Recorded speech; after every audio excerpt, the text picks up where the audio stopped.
Hello everyone, and you're very welcome to another presentation about becoming more eco-literate. Today I'm going to be talking about eco-ethical principles as a foundation to transform your work and creativity and how you communicate as well. So I'm really pleased to welcome you back for more eco-literacy learning, and thank you for your comments and questions. I'm grateful for your engagement on our first video where we explored how eco-literacy helps move you from overwhelm to empowerment. And today we'll build on that by providing you with eco-ethical foundations to transform how you can more confidently envision and communicate your work for a better world. So just to give you a recap of the previous video, what is eco-literacy? Eco-literacy is the ability to understand and communicate our relationship with the wider community of life and knowing how to live in a way that sustains all life on Earth. In today's world, eco-literacy is essential. It's a way of living that connects our values and actions to the health of the planet, social justice, and all life that Earth sustains. The big question is, how do we align our livelihoods and creativity with what truly matters? And just a little about myself, Cathy Fitzgerald, if you're new to this series, I'm an ecological artist and educator. Over the years, I've helped people embrace ecological ideas and values for their work. I'm committed to helping you understand eco-literacy and share how you can align your work and creativity so it is meaningful and impactful for a better world.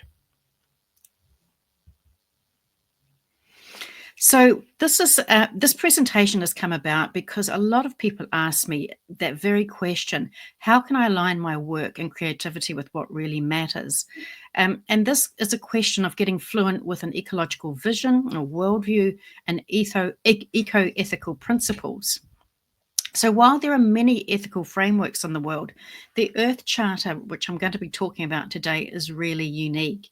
It was created by people from a wide variety of traditions, faith, professions, and cultures, and it offers a non-prescriptive yet globally agreed set of principles for universal responsibility around social justice, environmental concerns, sustainability, and economic fairness. It's available in 66 languages, including Irish, and it's very accessible. Unlocking the power of values education for personal and societal transformation happens because the Earth Charter powerfully speaks to people's hearts, to what they most care about, whether it's social justice or caring for wetlands. Its principles aren't just about sustainability, they're about values that connect to our deepest potential as human beings. Some of our greatest ecological and peace visionaries recognize the Earth Charter as a powerful guide for positive change.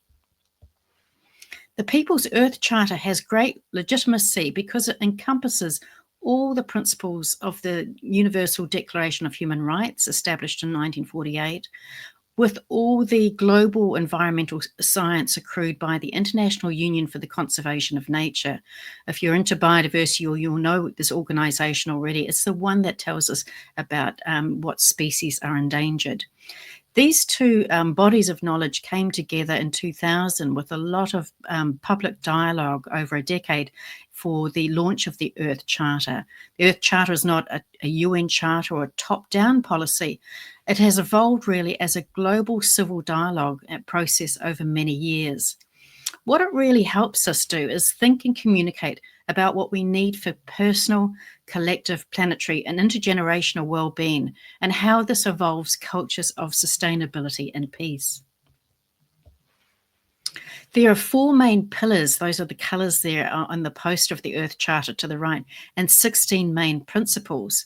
And we can integrate the Earth Charter principles to cultivate a holistic ecological vision and communicate values clearly. We can apply them, you can apply them to your own ethos, your own orientation for the work you do, your teaching, your community work, or creative projects. And you might like to ask, how does social justice, ecological health, and peace align with my work? You can look to the Earth Charter to think about these principles and the language. It also supplies really accessible ecological language. And even through this presentation, I'm actually quoting quite a bit from the Earth Charter. These principles inspire real change by speaking to your audience's hearts, and they serve as an accessible moral compass for the United Nations Sustainable Development Goals. But you might be wondering and asking me, Cathy, is this just another set of principles that sounds nice but doesn't lead to change? Well, I'd like to share that Earth Charter principles and its accessible language and symbols have empowered people across all walks of life to talk about what a real holistic vision of sustainability. Or we could say that, in other words, about ecoliteracy, or how to become more systems aware. Aligning with these principles transforms your approach, and it really can help you communicate the interconnected challenges we face with clarity and conviction. This is one example of how eco-literacy begins with you and ripples outward, impacting your community, work, and the world. Now, I also want to hear from you. Take a moment to think about how the Earth Charter principles could apply to your work. And just in the previous slide, you can look at the Earth Charter at the website earthcharter.org.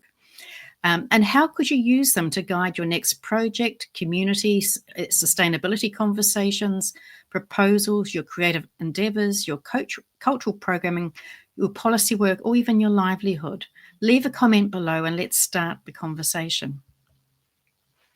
So what's next? In our next video, we'll be exploring how to apply these eco-ethical principles practically, helping you clearly communicate how your work for a more just, thriving and peaceful world is actually attending to all of these intersecting environmental and social challenges.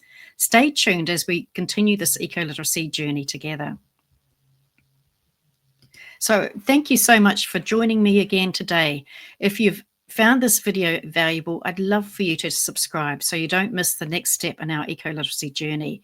Together we'll thrive, create beauty, and become the wiser, more compassionate ancestors we're meant to be. And I just want to leave you with probably the most, impactful and profound statement from the Earth Charter, which is, we must realise that when basic needs have been met, human development is primarily about being more, not having more. Thank you so much for listening.